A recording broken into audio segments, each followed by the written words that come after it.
¿Qué viene a hacer aquí? Un show voy a hacer. Un show con CH, ¿no? Un show con X, show, que vinc de València. Venga, que salimos. Mucha suerte, Asunción.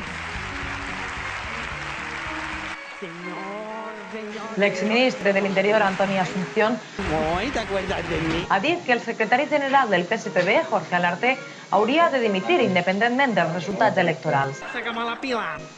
Tenía que haber sido mucho más participativo, que la gente se hubiera involucrado más. Y de esa forma, además, los diputados y las diputadas pues tratarían de estar en el partido y no estar solamente encerrados en la calle Blanquerías a ver quién muestra más lealtad. Porque eso es solamente lo que va a referenciar para estar o no en las listas. Antoni Asunción va impugnar el recompte de vots en el procés de primàries que havia de triar el candidat dels socialistes valencians per a les eleccions autonòmiques. Adelante!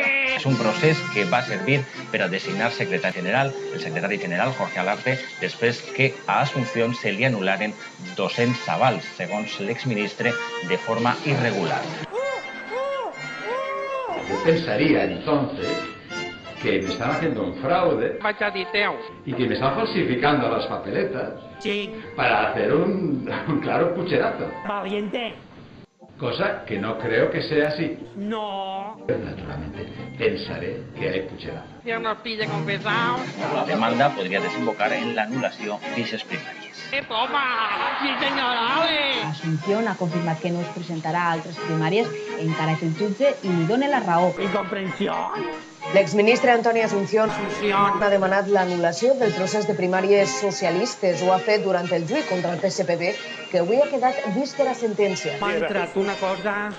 Anunciar en primera instancia que sí, que voy a presentar el recurso. Dice el médico que esto es terapéutico. Jorge Alarte, mi experiencia personal es que miente con mucha facilidad. Y cada vez que lo hago, yo me siento peor. Ya tiene presentadas 2 demandas, tanto él como Carmen, por difamar, por mentir, por calumniar. Yo creo que esto me trastorna más. ¿Qué quiere que le diga? Pero la idea ha sido de él, ¿eh? Yo no me responsabilizo.